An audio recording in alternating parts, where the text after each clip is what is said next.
cualquiera, sí. Hola, buenas tardes. Me han pedido que presente este acto en el que van a hablar Ana, que es doctora en medicina comunitaria en Carabanchel, y Juan Carlos, que es enfermero en la Avenida de Los Ángeles, en urgencias. Yo les doy a ellos la palabra y les quería deciros una reflexión mía. Yo vine a vivir a Getafe hace 52 años para recibir atención médica. Entonces teníamos que ir frente a los Escolapios, a un pequeño y mal dotado e insuficiente para toda la población edificio, que era de la Cruz Roja. En el año 73 se consiguió la inauguración del ambulatorio de Los Ángeles, que también daba servicio a toda la población de Getafe y que no tenía especialidades. Las salas de espera estaban saturadas, en ellas se fumaba, pedías la vez para pasar a consulta. Nos llamaban de 2 en 2, con la puerta abierta y de pie, sin silla para sentarte, explicaban lo que te ocurría. Te daban una receta sin que quedara registro ni historia clínica. Las recetas más habituales entonces eran inyecciones. Se recetaban unas 1000 diarias, con 8 agujas. Se introducían en un hervidor para desinfectarlas. Las basuras se bajaban directamente al cubo de basura y se dejaban en contenedores abiertos, lo que suponía gran problema en toda la zona y eran habituales las ratas. El 2 de febrero de 1987, el servicio de urgencias de este ambulatorio, que funcionaba de 17 a 9 horas, no abrió. Sin previo aviso a la población, lo trasladaban al nuevo ambulatorio que se abrió en el sector 3. Desde hacía más de 10 años estaba en este ambulatorio y acogían a toda la población, como ya he explicado anteriormente. El día 27 de febrero, después de días de lucha organizada por parte de asociaciones de vecinos, de personal sanitario, de APAs de los colegios, de movimientos juveniles, de las escuelas de alfabetización y otros colectivos, se volvió a reabrir las urgencias. No fue fácil. Todas las mejoras conseguidas hasta ahora no han sido ningún regalo. Han sido fruto de trabajo organizado y en equipo. De ir a las radios, pegar carteles, reuniones con los vecinos y vecinas, hacer fotocopias y repartirlas, pedir libros de reclamaciones, marchas por las calles, presiones al ayuntamiento, que en un principio estaba a favor de este cierre de las urgencias y con el que tuvimos una gran lucha. Quería hacer este pequeño recordatorio por los logros conseguidos y remarcar que siempre estarán en peligro nuestros derechos si no los defendemos. Y bueno, con todo esto pues doy la palabra a Ana y a Juan Carlos. Bueno, pues buenas tardes, bienvenidos todos.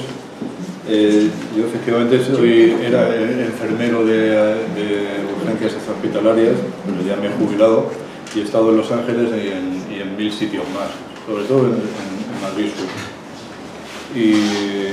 Y nada, os voy a tratar de hacer un repaso de la historia de la privatización, una fotografía de cómo va la deuda a causa de ella y me voy a retrotraer a tiempos también viejos en los que se disfrutó de una mejor asistencia pública sanitaria y se lograron cosas bien bonitas que ahora se están destruyendo. Así es que nada, todo quizás empieza por la Constitución. Y la Constitución, en el artículo 43, dice que tenemos derecho a la protección de la salud. Pero resulta que Diego López Garrido el otro día nos comentó, que es un constitucionalista, que este no es un derecho fundamental. Es un derecho que sí que es inspirador de todas las políticas sociales y económicas, pero le falta el apelativo de fundamental. Y esto es muy importante porque significa que, igual que el de la vivienda, por ejemplo, tampoco es un derecho fundamental, sin embargo el derecho de reunión sí. Significa que no se puede apelar a ningún juzgado, a ninguna instancia para reclamarlo, como si es que falta. Así es que el blindaje del derecho a la salud pasa por convertir este derecho en derecho fundamental, y para ello, por lo visto, es un galimatías importante. Hay que disolver las Cortes, se tiene que votar de nuevo, y hay, por lo visto, un atajo, que es hacer una modificación ordinaria de otro artículo, que es el 53, en el cual se incluiría que este artículo 43, en fin, son cosas de las leyes, que este artículo 43 fuera con todas las condiciones de un derecho fundamental. Y por eso solamente haría falta el 3/5 de la Cámara. Eso es lo que hay ahí. Entonces, pues os puedo contar que, bueno, lo que dice es que compete a los poderes públicos. Y imaginaros que dijese, compete a los fondos de inversión, a la farmaindustria y a las constructoras organizar y tutelar la sanidad pública a través de prestaciones y previsión de medios. Que sería lo que realmente se está haciendo. Fijaros una constitución así organizada, ¿no? Pues realmente la farmaindustria, como veremos, y los fondos de inversión y las constructoras están interviniendo en nuestro derecho a la salud. Y por otra parte, se cumplen 40 años de la Ley General de Sanidad. Esto es el mayor hito de nuestra democracia. Es la conquista social más grande que vertebra el estado de bienestar, a mi modo de ver, y al de muchos de nuestro país. Y bueno, pues nos aporta un derecho a la salud universal, independiente del nivel de renta, como pone ahí, de dónde vivas, de tu procedencia, de tu situación laboral, y además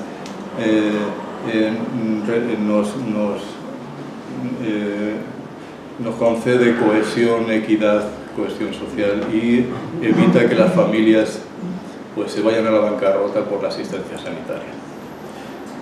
Por tanto, es una cosa que es bien importante. Como bien sabéis, la articuló Francisco Tomás y Valiente y la dotó de un modelo descentralizado en las comunidades autónomas. Aunque antes de esa ley ya Cataluña en el 81 había accedido a una autonomía, y también el País Vasco en el 84. La de Cataluña ya tenía visos de intervención de privadas, y así se ha mantenido durante tanto la Ley General de Sanidad. Porque esta Ley General de Sanidad contiene algunos artículos que dan puerta de entrada a la privatización, a pesar de que es una buena ley. Contiene el artículo 60, 66, no me lo sé. 67 y 90. 3 artículos hay que habría que modificar. Hitos, pues mira, por aquella época, pues la preparación al MIR en el 76, la Constitución en el 78, la creación de la especialidad de Medicina de Familiar y Comunitaria. Ahora dicho, parece que no tiene importancia, pero es que es verdad que los médicos no estaban especializados en medicina familiar y comunitaria, es muy importante. La ley de trasplantes salió, que ha sido ejemplar. La creación de la atención primaria en el 84, ahí es donde entramos muchos a trabajar por esa época. Yo entré en el 85. Yo en el 86. Pues antes de la Ley General de Sanidad, incluso. que a mí eso me llamó mucho la atención. En el 85 ya estaba trabajando en un centro de atención primaria, el primero de primera creación. En el 86 se creó esta ley, que fue muy importante. En el 2014 hubo las mareas blancas, ya veremos por qué, porque ya entró Esperanza Aguirre y Laschetti quiso y bueno, hay otra cosa que es también importante, que es la reversión valenciana. Eso en cuanto a lo positivo. La Ley General de Sanidad tiene, en cuanto a lo negativo, pues los artículos que hemos nombrado, el informe Abril, que tiene muchas cosas que no se aprobó, pero sí que se ha llegado a poner en marcha. La Ley 1597, el área única, otro descalabro importante de nuestra Comunidad de Madrid, la creación de los hospitales PFI y PPP, que entraremos en detalle, y la actual consolidación estructural de la privatización. Esos son los descalabros que tenemos de nuestra sanidad pública.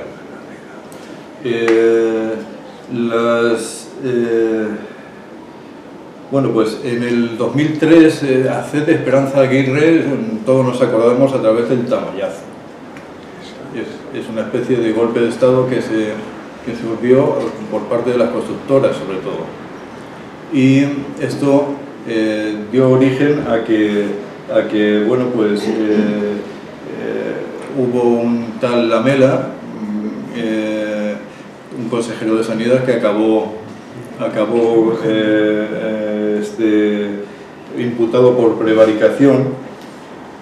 Luego vino Güemes, que también hizo lo de los laboratorios Unilabs, que a todos nos suena por el COVID, y por fin entró Laschetti, que es el verdadero cerebro de la privatización, que queda en la sombra con Ayuso y que ostenta la Consejería de Hacienda y ahora la vicepresidencia también. Este señor urdió junto con Esperanza Aguirre, lo de la área única y la libre elección. Esto significa que cualquiera puede elegir médico, pero en realidad es una herramienta que usan los hospitales privados para captar pacientes de otras áreas de salud y cobrarlos como más caros, ¿no? Bueno, pues del 2004 al 2008 Esperanza Aguirre ya no perdió tiempo, entró en el 3, pues en el 4 ya creó 7 hospitales PFI, y luego del 8 al 12 se crearon los de PPP. Vamos a entrar a ver qué es cada uno de ellos. Los PFI son hospitales de Private Finance Initiativa de financiación privada, vaya, que se construye el cascarón del hospital con una licitación asegurada, porque siempre dan un presupuesto muy baratito para que salgan ellos favorecidos, y luego después se aseguran unos sobrecostes que son desmesurados. Se cobra un canon de arrendamiento y todos los servicios posibles que no sean sanitarios se cargan a este modelo. Por lo tanto, pues bueno, la sanidad pública se acaba por desconectar de este servicio, pues porque todos los servicios, incluidos, pues no sé, por ejemplo, la lavandería, en fin, está todo a través de ellos. Los no sanitarios, pero también el catering, la esterilización, quería decir, que no sé por qué se llama no sanitario. El canon anual se garantiza durante 30 años, y luego tenemos este otro modelo, que es el modelo PPP, que es el participación público-privada, que son la gestión ya de los servicios sanitarios y no sanitarios. La empresa privada consigue una remuneración por per cápita, que es la población que está asignada a la zona, y también la libre elección mediante un pago adicional.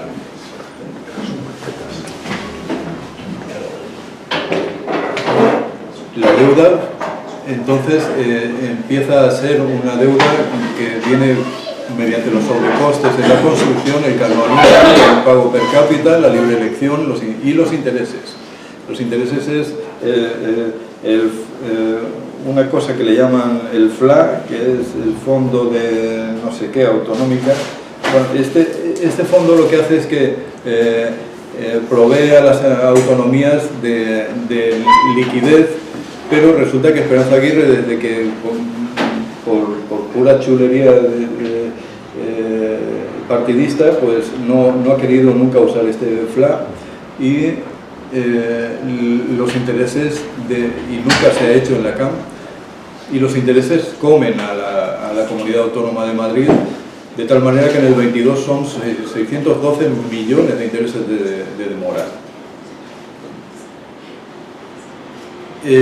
Esta deuda, así dicha, se puede considerar ilegítima porque no respeta el interés general, favorece a una minoría privilegiada, y en fin, digamos que es una deuda ilegal porque privatiza los servicios que antes eran públicos y absorbe los sobrecostes que no tienen por qué producirse si la gestión fuera pública de los PFI y de los PPP.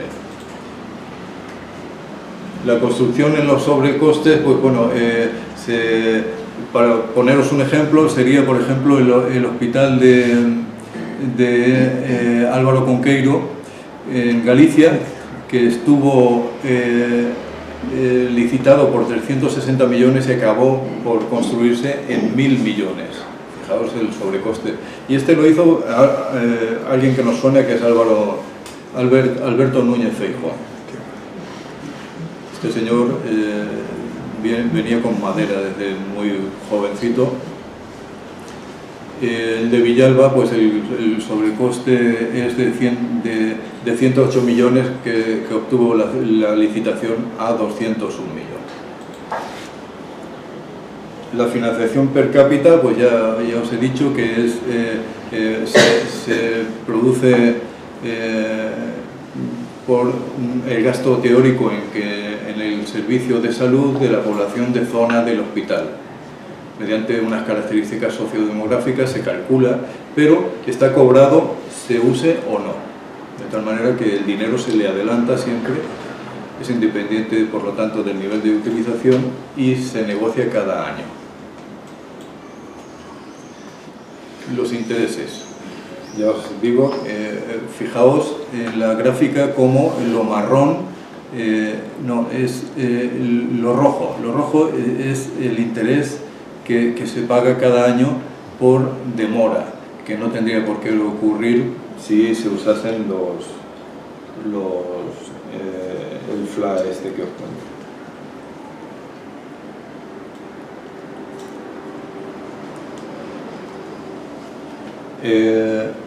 En cuanto a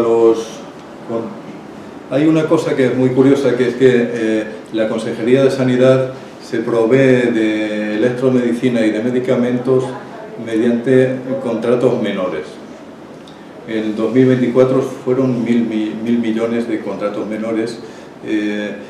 ¿Esto qué significa? Le llaman el pitufeo, y es que si tú vas a hacer una obra y cuesta menos de 40.000 euros, no lo tienes por qué declarar. Y si haces una compra de servicios, si cuesta menos de 15.000, tampoco lo vas a sacar a licitación pública. Por lo tanto, lo que hay es que un troceamiento intencionado para que no pase a licitación pública y así saltarse y hacer una licitación directa a las personas que interesan. que son pues toda la Big Pharma y la electromedicina. Es la norma, no es la excepción. Los contratos menores se cuentan por centenas de miles cada año. 408.133 contratos menores se cuentan en el 2020. La Comisión Nacional de Mercado de Valores estima que sin esta presión concurrencial, que le llaman, es decir, sin competencia, las desviaciones son del PIB del 4,6%, de tal manera que hay 47.500 millones de euros que se podrían ahorrar si es que esto saliese a concurso público. Por lo tanto, es una malversación en toda regla, con impunidad, un despilfarro y una corrupción, claramente. Esto se hace muy palpable cuando alguna interventora de la Comunidad de Madrid intenta intervenir en estas cuestiones y es cesada, como ocurrió en el 22 con Marta González Miranda. Buenas tardes. Hola.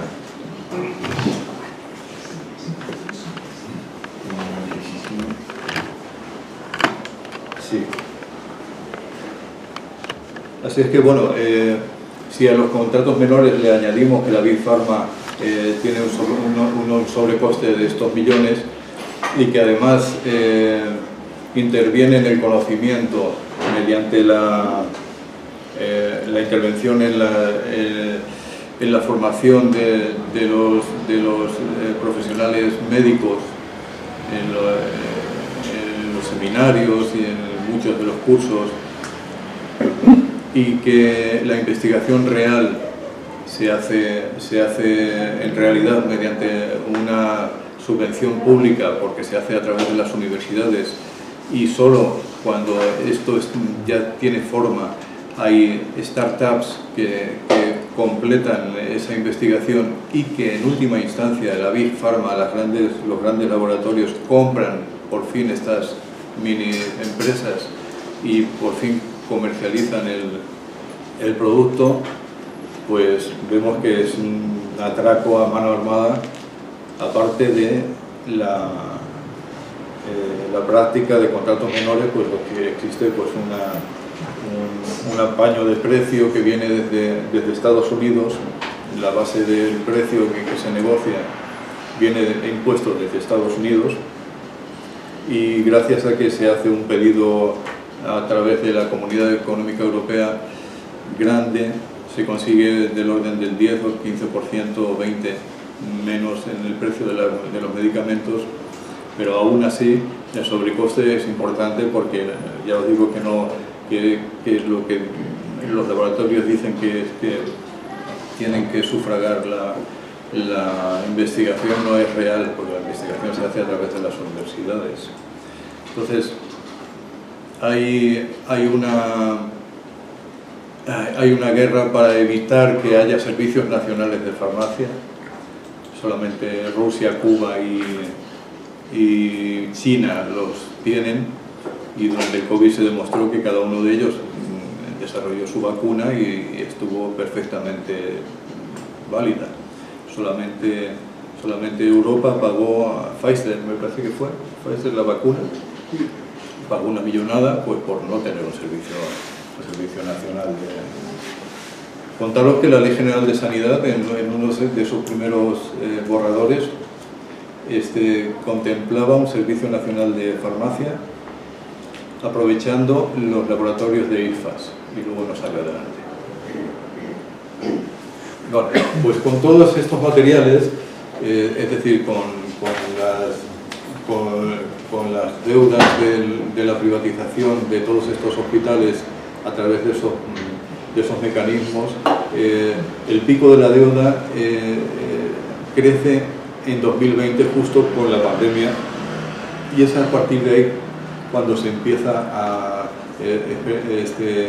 Ayuso empieza a enjugarla de de una manera muy compulsiva.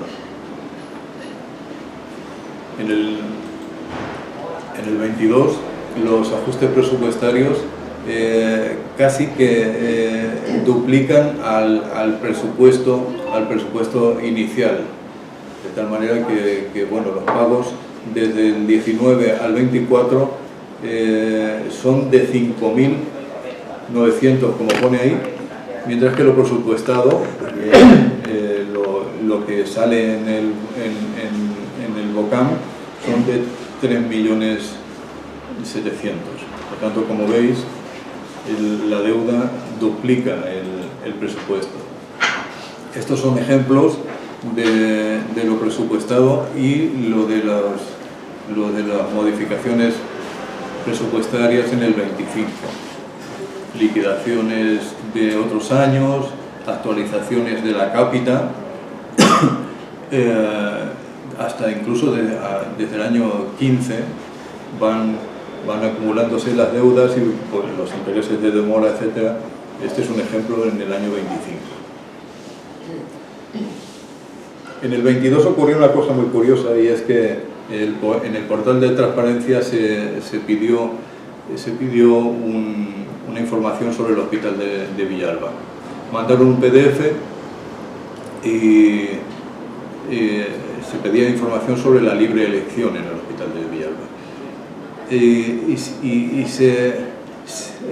Se obvió en este PDF una cosa que se creía que estaba funcionando desde hacía 15 años, que eran las comisiones mixtas, que son comisiones en las que el personal de la sanidad pública están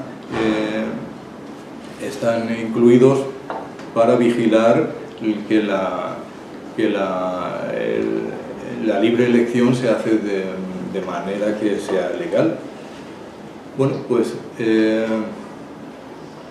como no estaban las comisiones mixtas ahí en ese PDF que se mandó, pues se preguntó qué es lo que pasaba. Y ocurrió que nos enteramos por casualidad de que estas comisiones mixtas habían sido disueltas y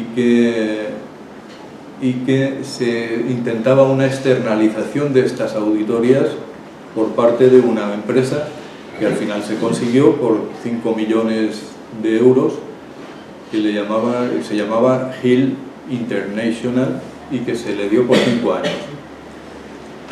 En julio del 22, la interventora, María García Miranda, pues se escandalizaba de que esta posibilidad fuera plausible y se opuso a ello y fue cesada.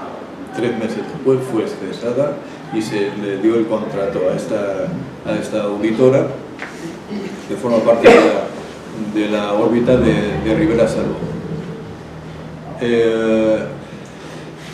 Y luego el consejero, Escudero, pues se fue al Senado y ingresó Matute como nueva consejera, la actual. A partir de aquí ocurre que, como claro, no hay interventor posible, pues Ayuso se desata y empieza a hacer modificaciones presupuestarias y a enjugar la deuda de una manera velocísima. De tal manera que hay una noche en la que Fernando Camino, que es el presidente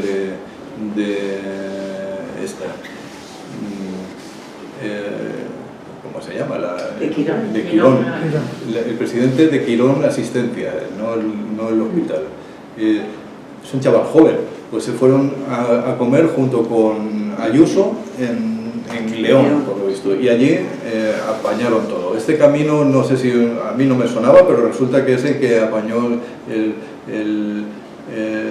pufo de las mascarillas con el novio de Ayuso, y hicieron toda una venta por un euro de no sé qué compañía, en fin. De la mujer de él. De la mujer de él, sí, de la mujer de Camino. Así es que empieza a haber desde esta cena pues miles de millones en expedientes de ampliación presupuestarias y pues mira, por ejemplo, 1677, en fin, desde el año 22 al 26 hay 37 expedientes de modificación presupuestaria. A mí, no sé si os pasa a vosotros, cuando oigo hablar de miles de millones, a mí se me salta la cabeza, no lo concibo. 1.678 millones desde el 22 al 26 extras para Quirón.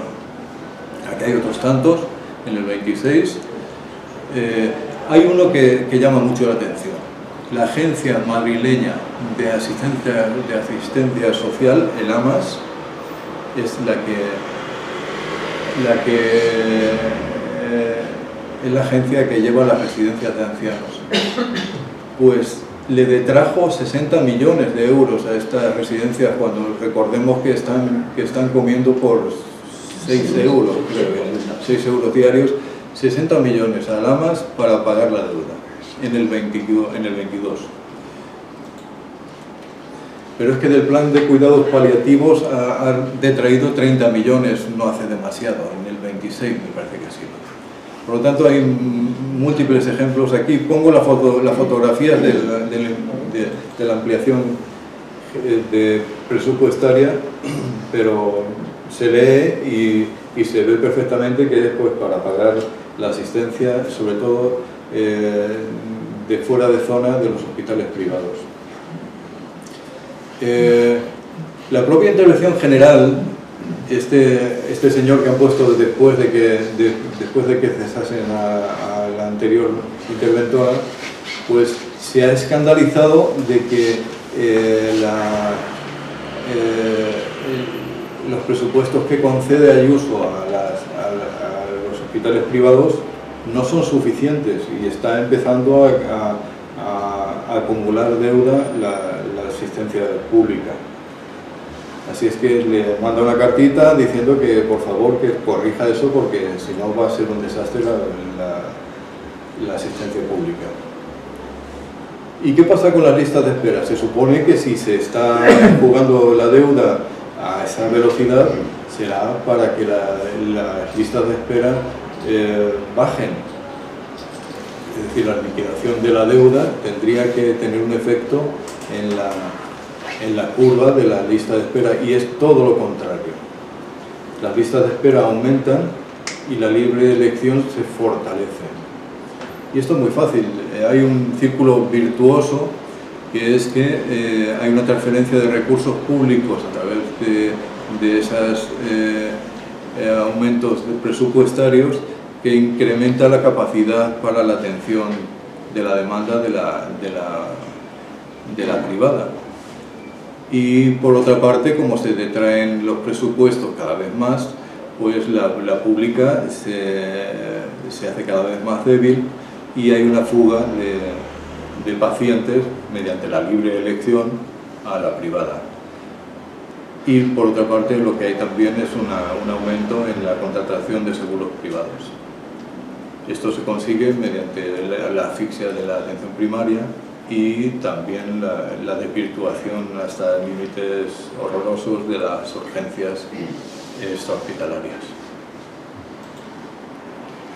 Como veis, las curvas aquí coinciden y resulta que las listas de espera y la libre elección coinciden con la deuda. Con la deuda, según va pagándose deuda, las listas de espera van aumentando igualmente, y los seguros privados también. Son paralelas. Los seguros privados dan mucha pena, pues porque hay una penetración del 40 y tantos % en Madrid, y bueno, pues según el nivel de renta que tengan las familias, pues es lógico que la gente pueda gastarse el dinero en seguros privados. Pero aquí hay un detalle, que gente que cobra menos de 1.100 euros al mes se está pagando de su propio bolsillo seguros privados. Luego la gente, según va aumentando, se lo paga los sueldos, se lo paga su empresa, están las mutualidades también, pero esto da mucha pena. Gente gana menos de 1.100 euros, el 20% de esta, o sea, 1 de cada 5 personas que está en ese rango se paga un seguro privado. Por supuesto, es una buena ejecución de una estrategia bien planteada, no es ni mucho menos incompetencia. Otra vez aquí, las listas de espera y la deuda ilegítima van aumentando en paralelo, de tal manera que del 19 al año 23 las consultas se han aumentado el 24%, las consultas privadas, y se ha hecho más cajas, se ha hecho el 65% más que en el 19. La captura de ingresos de libre elección es la piedra de toque de la financiación. Estas son los campeones en cuanto a las consultas derivadas externas de su zona básica. El campeón es Fundación Jiménez Díaz, pero luego están las Infantas, el Rey Juan Carlos y el de Villalba, con un grueso importante. Y los procesos que se derivan, como veis aquí, son traumatológicos, sobre todo oftalmología, son procesos baratos, no son, y en fin, cosas que se resuelven muy fácilmente con pastillitas y poco más, sin gasto. Hay otra cosa que es una facturación del gasto a terceros, es decir, es la facturación que se hace a personas que siendo del área de, por ejemplo, la Fundación Jiménez Díaz, pudieran caer en hospitales públicos, o a la inversa, gente que somos de lo público y caemos en una privada. Bueno, pues la facturación que se hace solo se hace en un sentido. Hay 71 millones de euros que se ha perdonado a Quirón porque no se ha facturado de esta manera. Atenciones que se le han hecho a pacientes del área, de la órbita de los hospitales privados. Y luego hay trampas, como son el ejemplo este de un hospital que haya en el Escorial que pueda derivar a un paciente a Villalba, y Villalba, pues si todavía le hace falta una derivación a un gran hospital, resulta que lo deriva a la Fundación Jiménez Díaz y no a Puerta de Hierro, que es donde le debería derivar. Por lo tanto, esta clase de trampas pues hace que la facturación aumente casi pues doblemente. Hay hospitalizaciones ficticias, como ocurrió en Valdemoro, es decir, tú vas a urgencias y en los papeles consta como que te han hospitalizado. Y ya sabemos las trampas de la manipulación de las listas de espera, en fin, toda clase de subterfugios. ¿Y por qué salta cuando un médico especialista o un médico de primaria quiere derivarte a un especialista? ¿Por qué salta la primera opción un hospital privado? Pues por lo visto hay un algoritmo que lo permite y por lo tanto es un automatismo que se ha pedido al portal de transparencia que se revele el código fuente de este algoritmo, y después de mucha pelea decían que si propiedad intelectual, que si la seguridad nacional estaba en juego. Bueno, el asunto es que al final el portal de transparencia ha obligado a que, en este caso es la Consejería de Hacienda, revele este algoritmo, este código fuente. Bueno, pues no lo han hecho, y ni lo harán.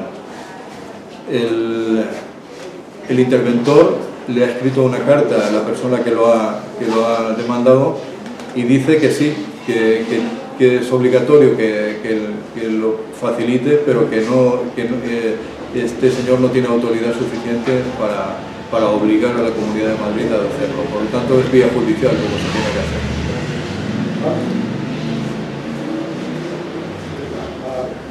Así es que con todo este cuadro hay una descapitalización asistencial y financiera de la sanidad pública en claro beneficio a la sanidad privada. 40.081 millones de euros en los conciertos de sanidad privada a nivel nacional. Y los pagos de la Comunidad de Madrid a Quirón supusieron el 32% de los ingresos de todo el grupo en España. Y de ese pago, el 32% de todo ese pago lo absorbe en Madrid. Por lo tanto, Madrid, otras comunidades no sé cómo estarán, pero Madrid desde luego es institucionalmente es un debilitamiento democrático muy importante, de tal manera que bueno, pues, la fiscalización de estos gastos no se hace patente, porque el Consejo de Transparencia está nombrado por la Comunidad de Madrid, la Cámara de Cuentas tampoco hace su trabajo, y en cuanto los interventores ponen objeciones, son cesados. El control y el debate de la Cámara de la Asamblea, pues ya sabemos cómo está. Telemadrid también sabemos que hay ataques a la prensa crítica, etc. Hay un ejemplo que es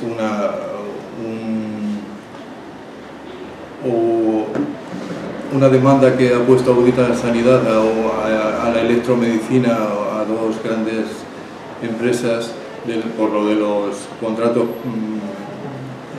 el pitufeo, y ocurre que hay del orden de, pues está todos los organismos que debieran de alguna manera fiscalizar este gasto, pues no lo hacen.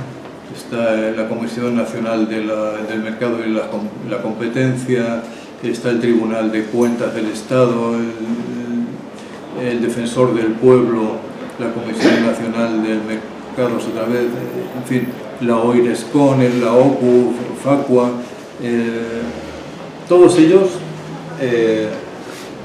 dicen que no son, que no dan respuestas adecuadas.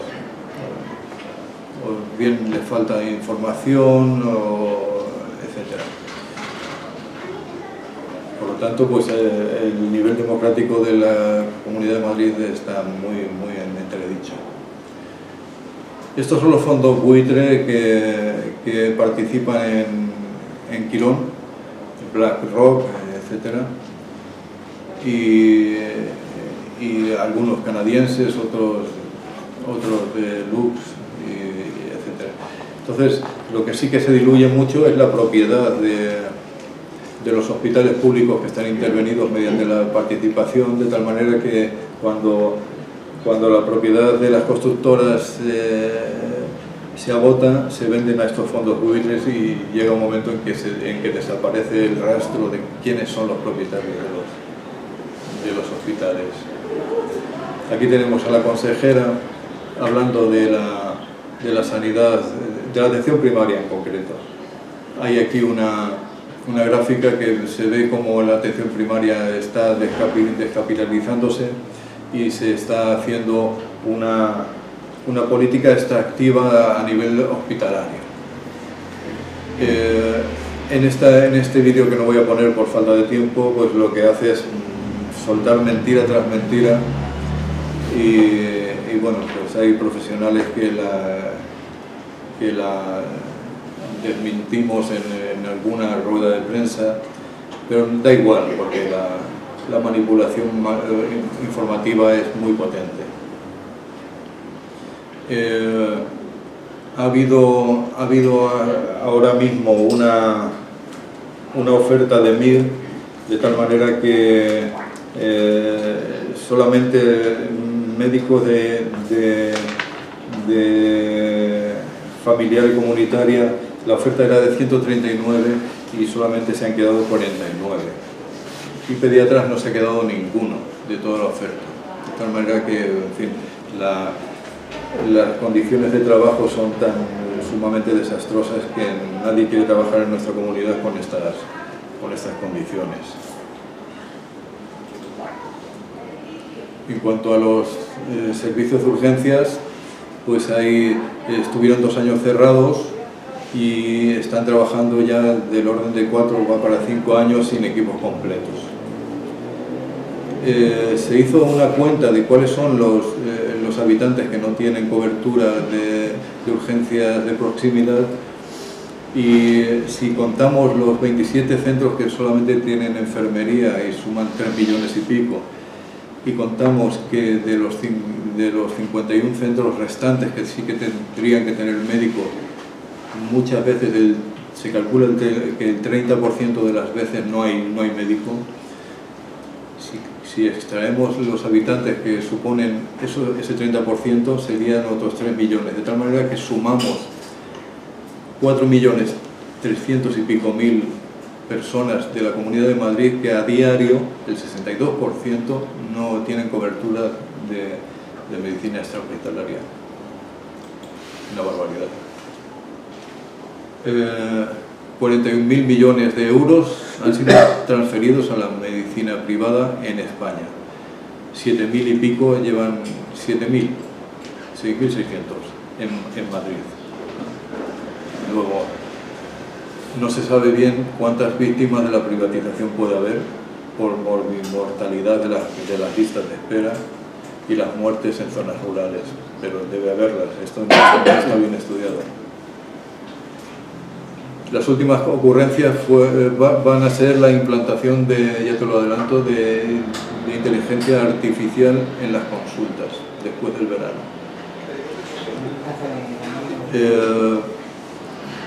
Esto tiene muchos inconvenientes.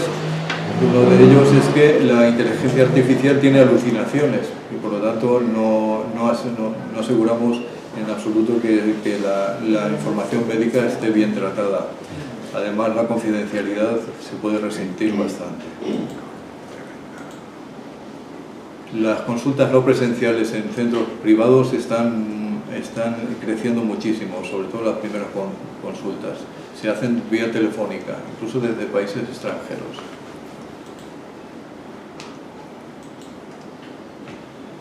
Así es que bueno, este es el proceso privatizador, la financiación insuficiente, el cambio de modelo sanitario, separando las compras y la provisión y la financiación, la limitación del derecho a la salud universal se resiente, las prestaciones ya dejan de ser integrales, las plantillas se precarizan, el aseguramiento único también, porque las mutualidades y los seguros privados interfieren, la participación comunitaria se ha destrozado a partir del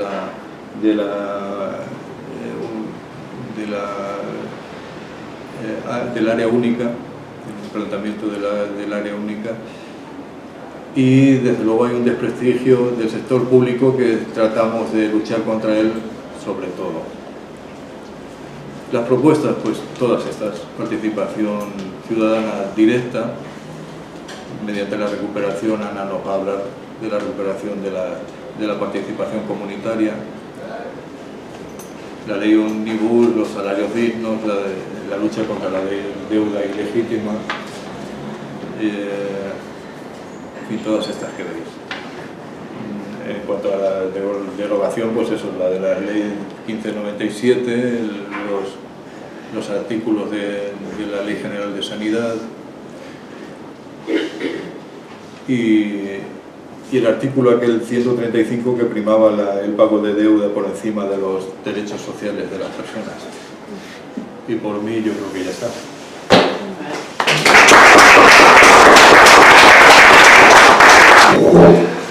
Vale, pues vamos a ver. Que no decaiga el ánimo,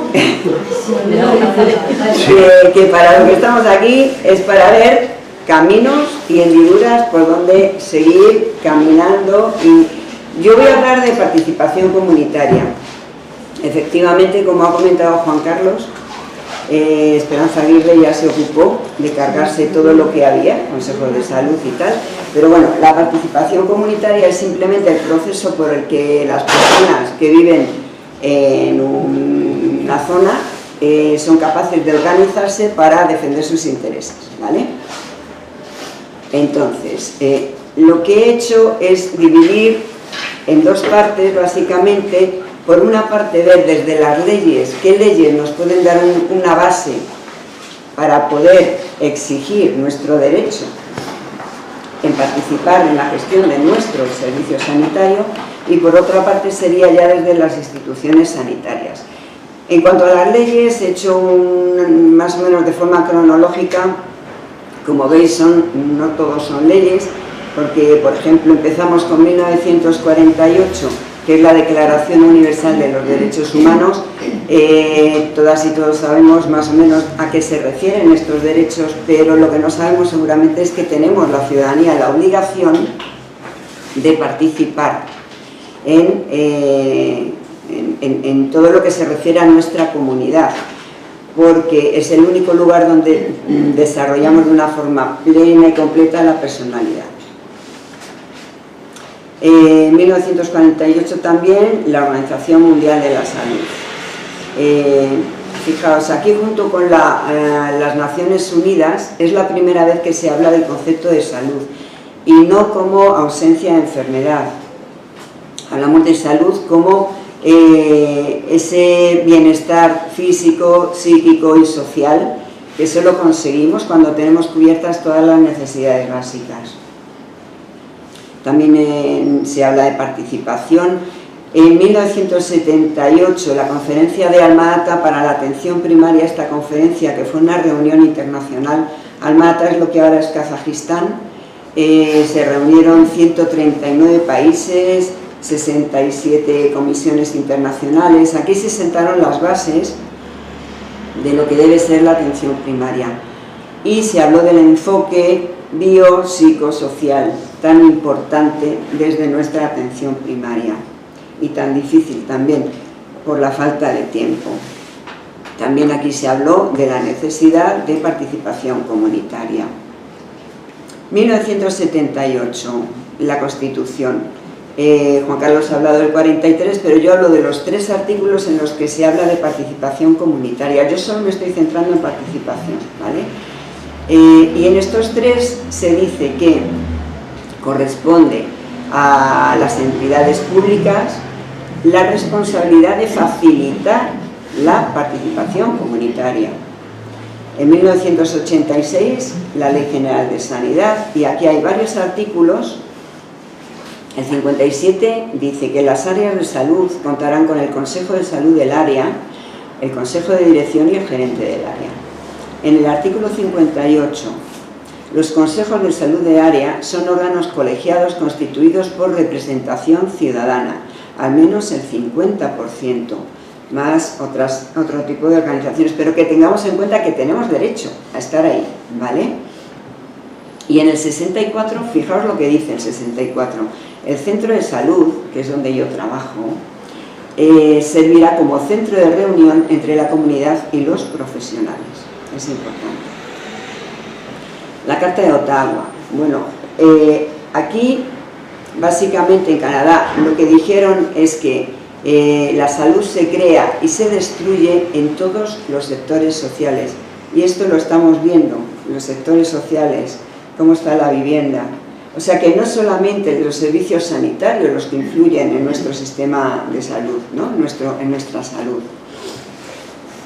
Y también aquí en Ottawa se habló de los prerequisitos para hablar de salud, que son la paz, y me apena muchísimo decir esto, la paz, la vivienda, la educación, la renta, la estabilidad climática, la justicia social, la equidad. Pues estos son los requisitos para que estemos sanos. Conferencia de Yakarta.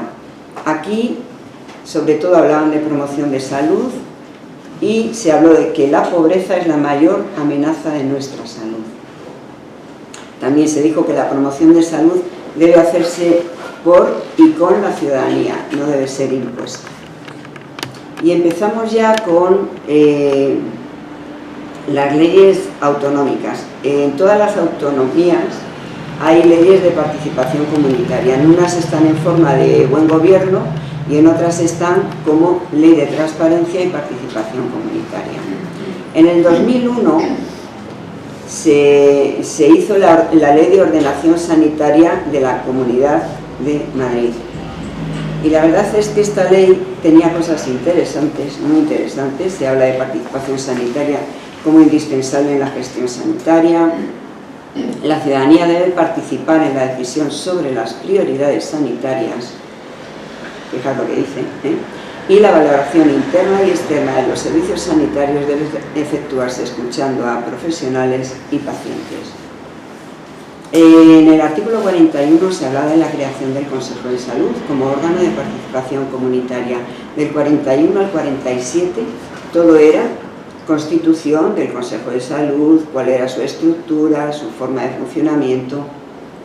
Bien, en 2010, la Ley 9 de 2010, estaba Esperanza Aguirre en el gobierno, se derogaron los artículos del 41 al 47.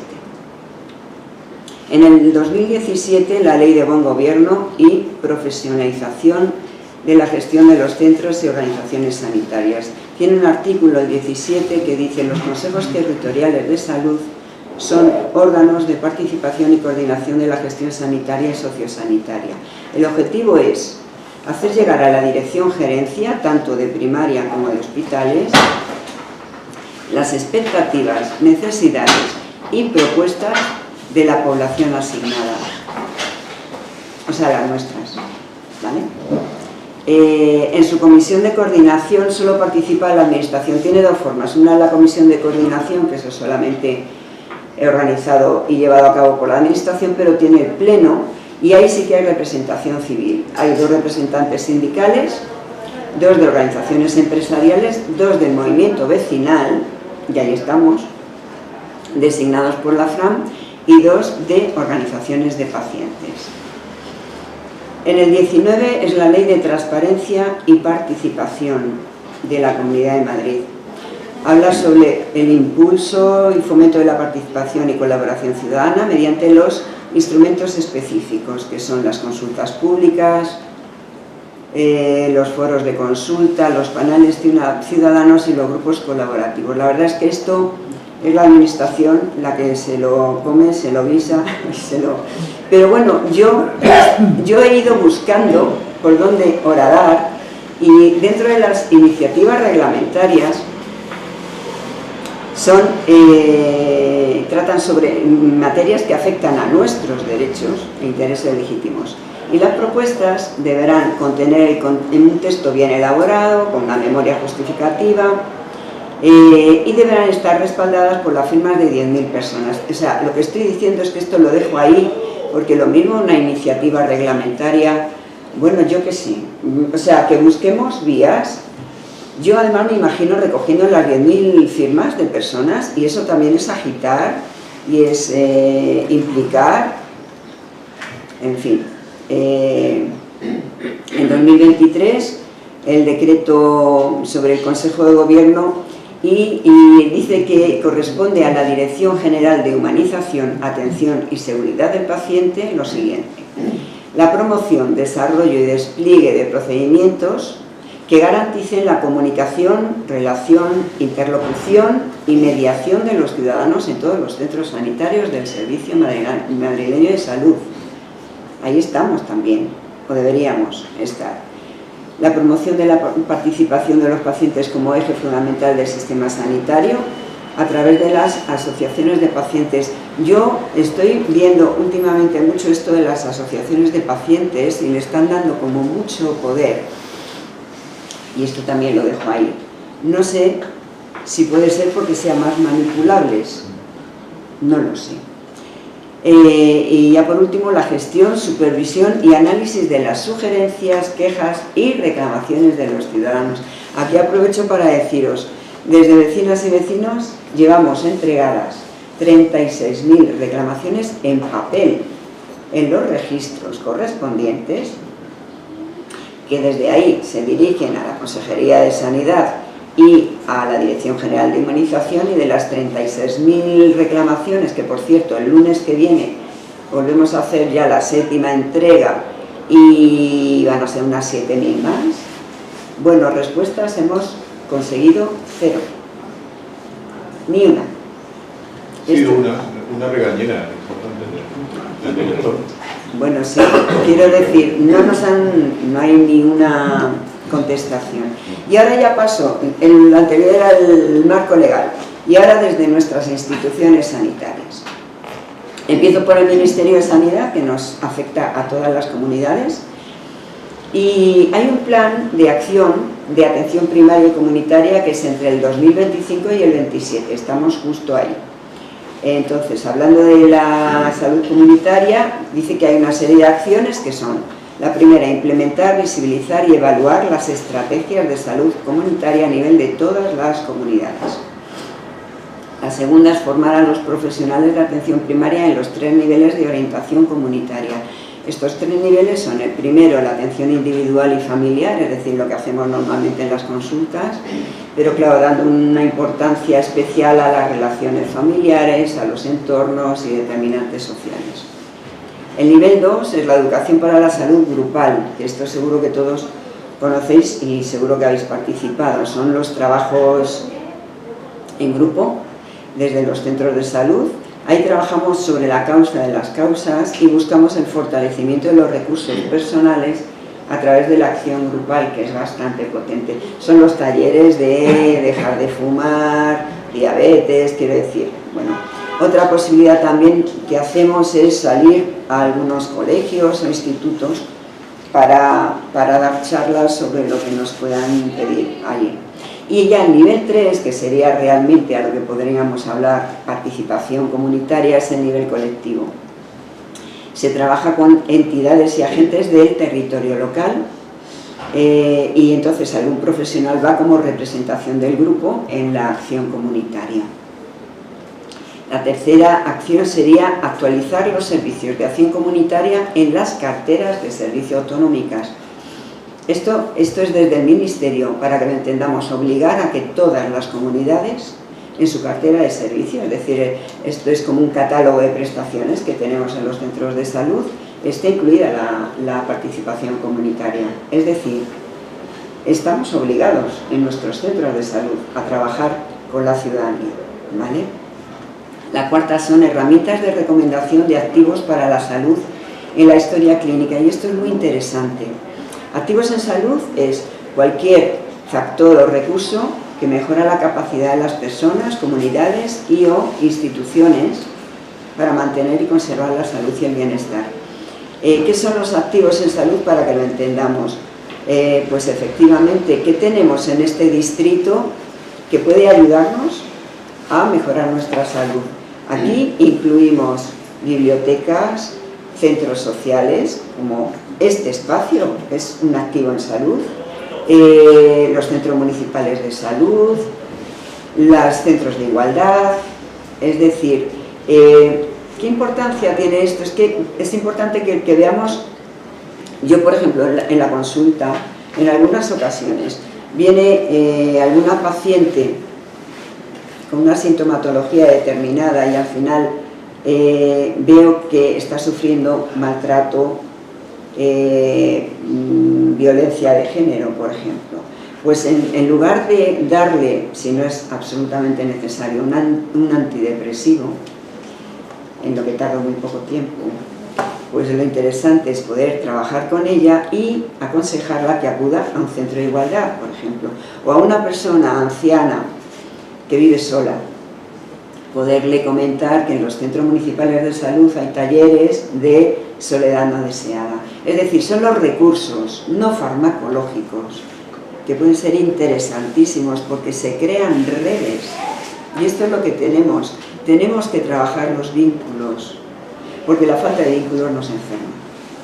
Y bueno, la quinta acción es incorporar los condicionantes sociales y el contexto familiar a la historia en el ordenador, y esto es importante que ahí pueda constar, ¿no? Todos los condicionantes sociales, pues está pendiente de un desahucio. ¿Cómo no va a afectar esto a la salud de esa persona?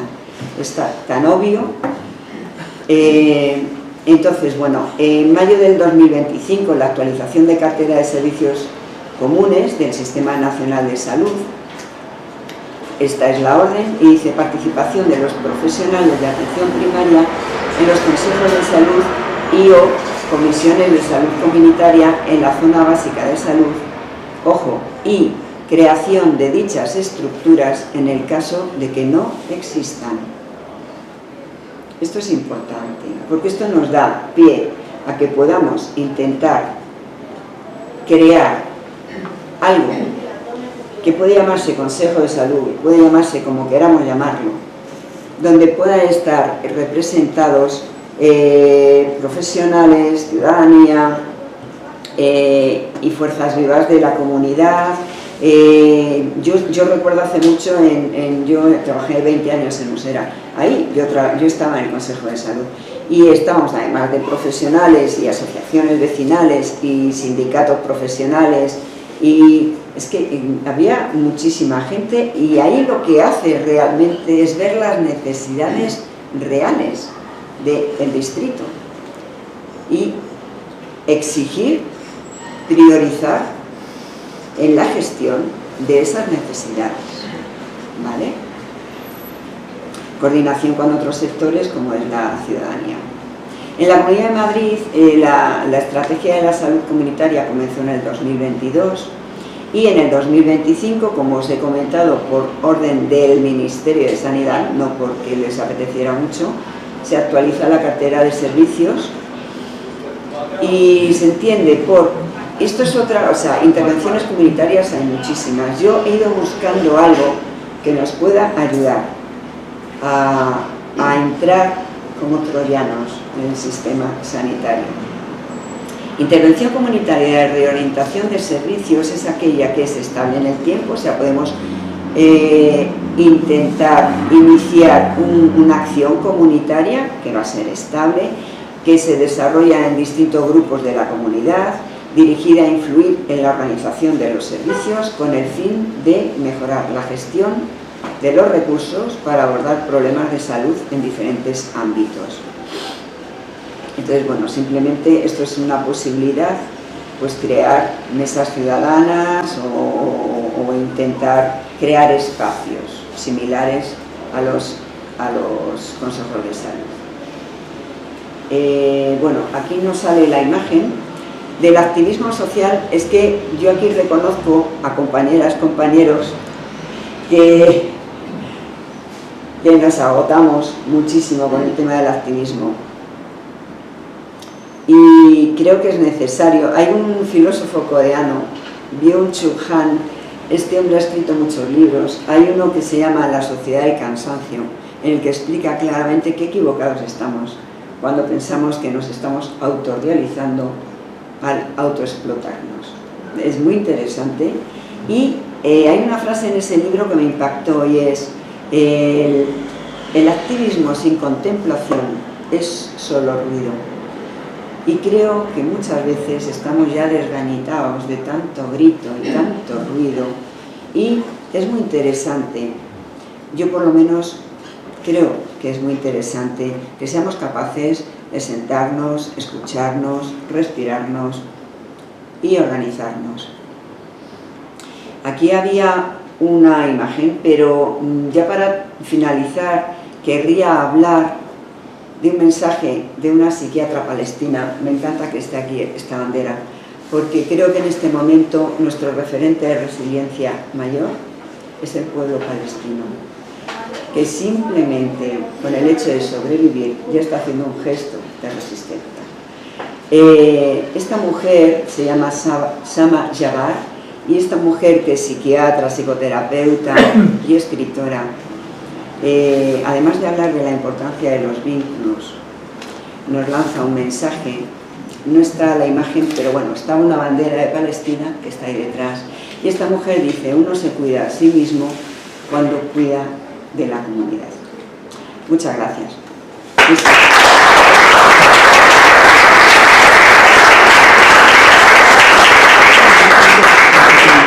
Creo que ahora, si queréis, hacemos preguntas. ¿Sí?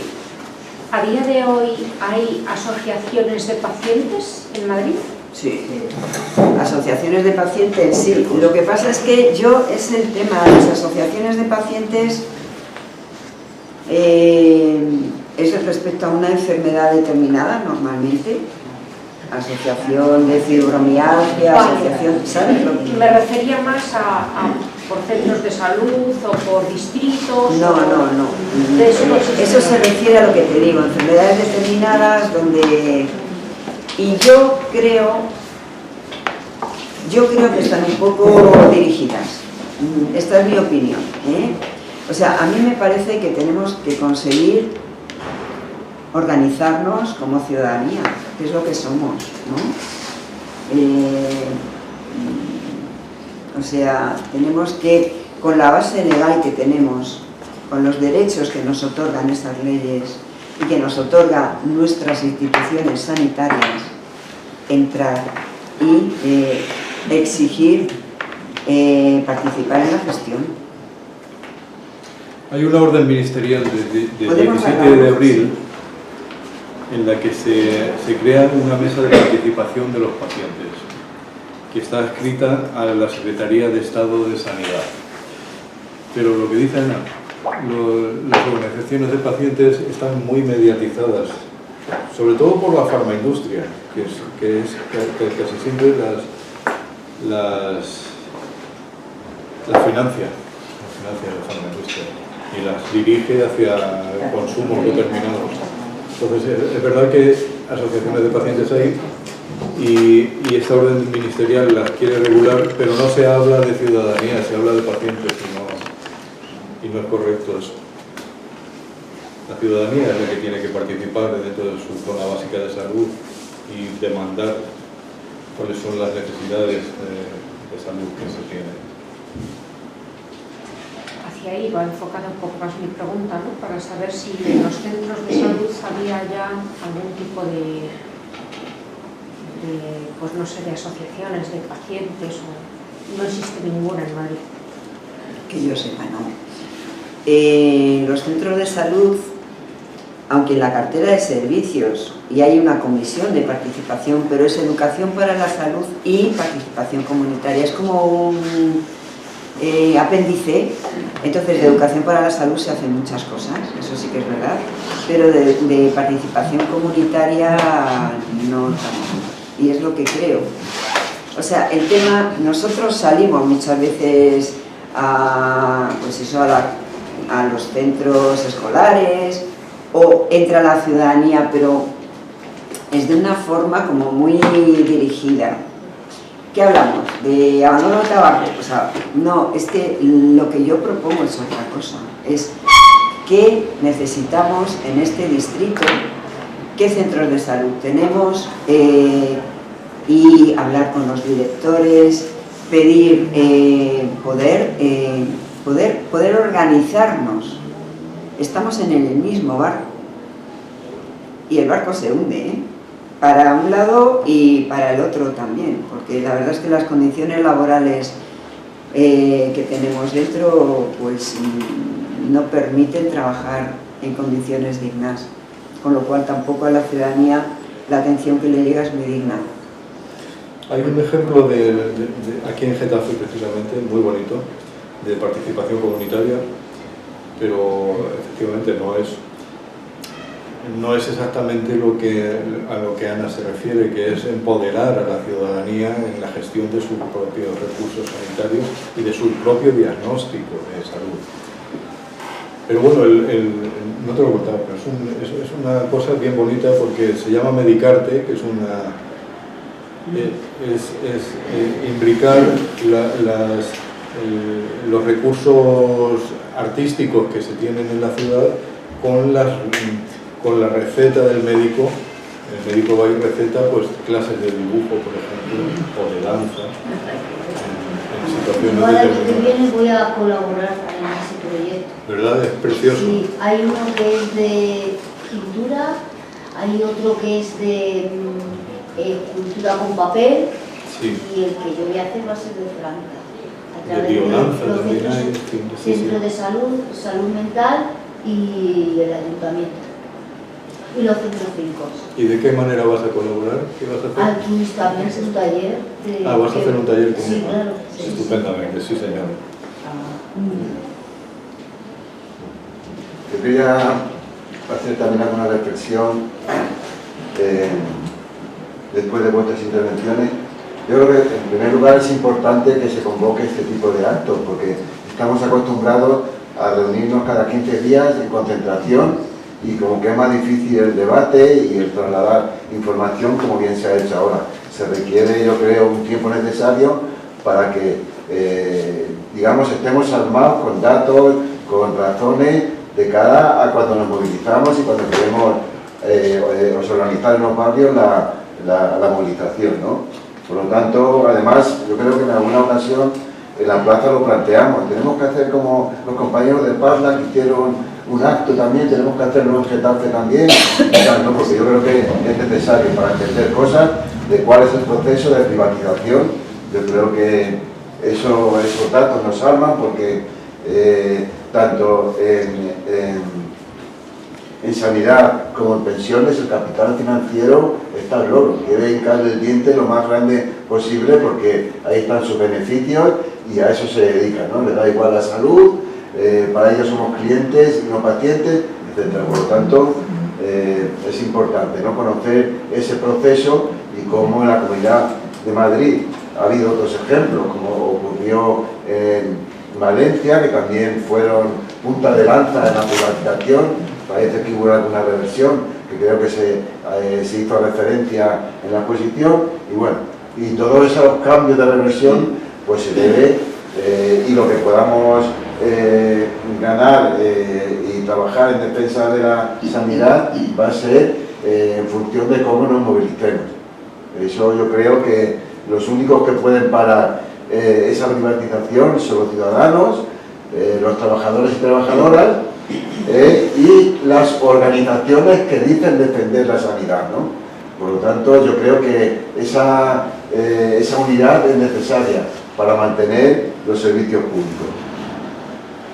Yo creo que Getafe ha sido un pueblo que hace 30 y un poquitos años, yo 33 o 32, que se consiguió el hospital de Getafe después de también grandes movilizaciones. Después, años posteriores, ha habido, que yo recuerdo, en 2 o 3 ocasiones, manifestaciones de 10.000 personas en Getafe en la defensa de su hospital contra la privatización, y se consiguió parar. Y recuerdo que hacía mucho, no sé si recordaréis, mucho el anterior alcalde que hubo, socialista, Pedro Sánchez, Pedro Castro. Pedro Castro, perdón, IPS, hizo gala un poco, se agarraba al tema de la defensa del hospital en contra de la Comunidad de Madrid, etcétera, etcétera, ¿no? La reciente respuesta que hubo en defensa del hospital yo creo que fue importante, que hicimos en Getafe, ¿no? Por lo tanto, yo creo que tenemos que seguir trabajando esa movilización. Después, una reflexión. Bueno, llevamos 7, 8 años de gobierno progresista, el más progresista de la historia mundial de España.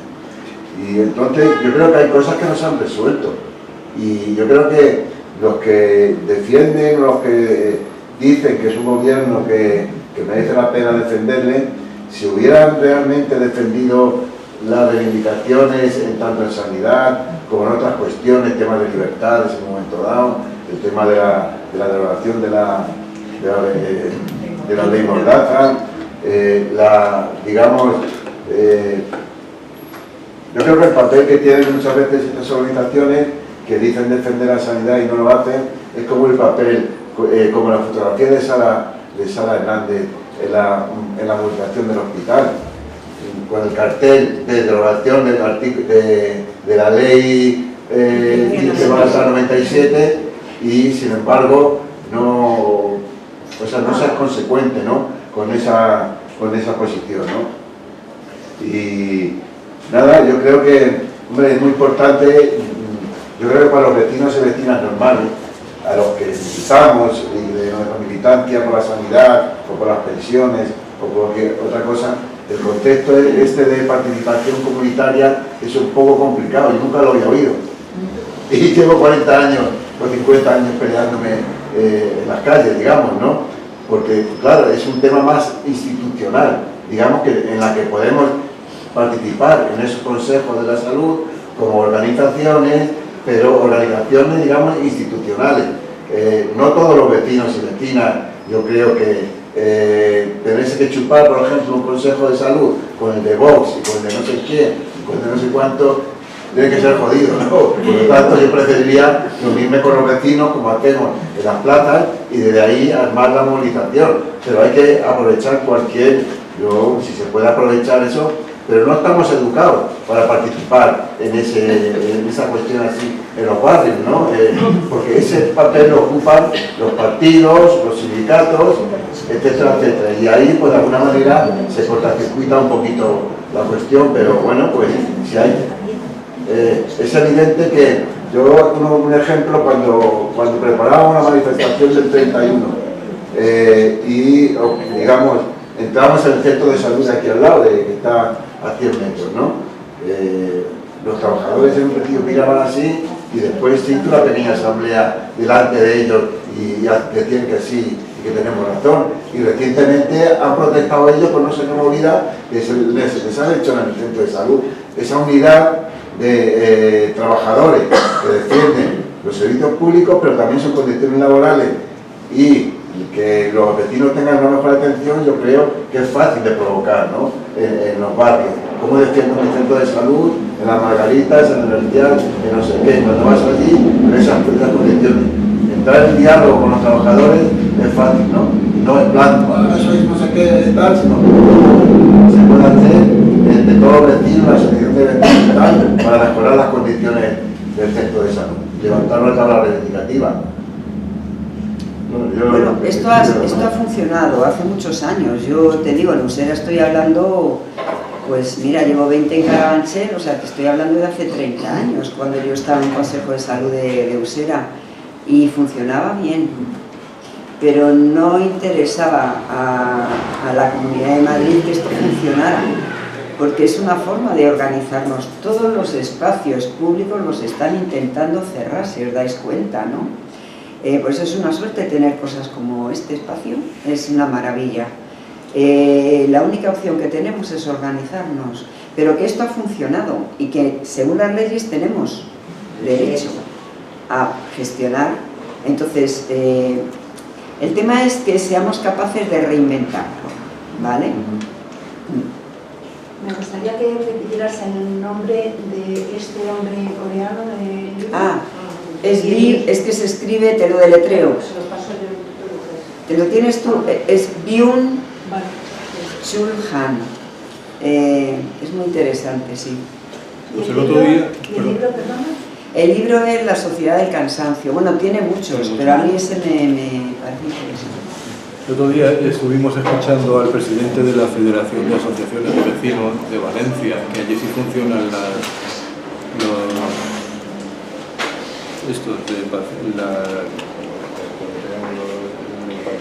Consejo de Salud. Consejo de Salud, eso es. Entonces este se quejaba de que efectivamente él tiene una red bastante bien montada. Ya os digo que es el presidente de la Federación de Asociaciones de Vecinos y tiene mucha territorialidad hecha y tiene muchos centros, muchos consejos de salud copados con sus propios vecinos.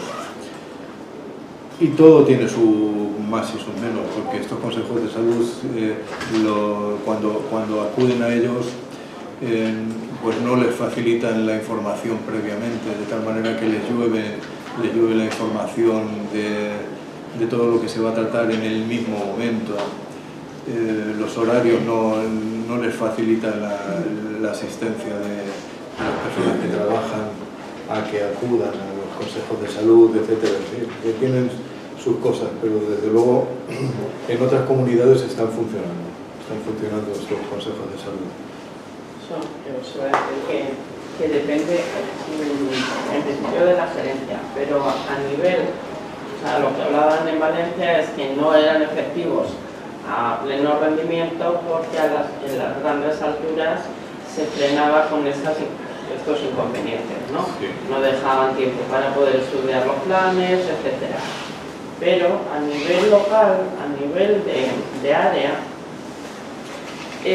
como se ha funcionado en Usera, como se ha funcionado en Carabanchel, es mucho más cercano y es mucho más fácil.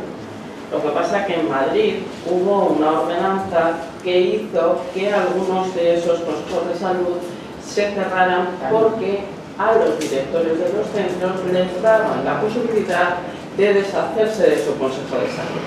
En otros sitios siguieron funcionando. Pero no se ha derogado la ley que permite los consejos de salud sigue existiendo, se puede seguir buscando la vía del trabajo conjunto con el centro de salud que te corresponde, y la cuestión es que primero haya un colectivo como este, ¿no?, que tiene muy bien trabajado cómo está su población, su centro de salud, cómo funciona, qué les falta, qué hay que completar. También tienen que ver los colegios. O sea, si hay una comunidad que tiene bien controlado cómo funcionan sus colegios, sus CMS, los centros municipales, cómo está trabajando sus centros, su hospital, etcétera, puede interpelar al director de su centro de salud y decirle: mira, esto no está funcionando. Y hay obligación de escuchar. O sea, eso de que no nos va a escuchar el director, aunque sea el director del hospital. Si tú le pides una entrevista, es que te la va a tener que dar, porque eres un ciudadano que además tienes detrás pues a una asociación de vecinos, a un no sé qué, y legalmente tiene la obligación de escuchar. La cuestión es que haya un colectivo que exige. Y una vez que ya hay esa interlocución, se puede trabajar. Que quieren montar el Consejo de Salud como tal, efectivamente, como tal, tienen que estar participando los sindicatos que haya de trabajadores, la dirección e incluso la propia gerencia. Tenía que haber un representante de gerencia, que nunca había, pero que tenía que estar en los consejos de salud.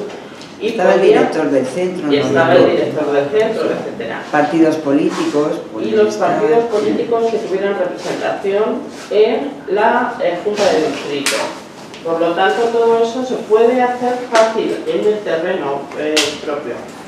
Que claro que no funciona si no quieren, vale, pero para eso está el colectivo de vecinos, para exigir. Pero es verdad que sí se hacían cosas. Si no se planteaban cosas grandes, como exigir, no sé qué, pero sí se controlaba. En Almendrales en concreto, que es donde tú trabajabas, había un colectivo de gente que tenía muy bien perfilado cómo funcionaban los colegios, por ejemplo, y la educación para la salud. O sea que es que sí se pueden hacer cosas. No es difícil, además. Fijaos cómo está el tema de Aquí salud. funciona, ¿no? Camacho, el centro de salud, digo, el centro el Consejo de Salud funciona en Getafe.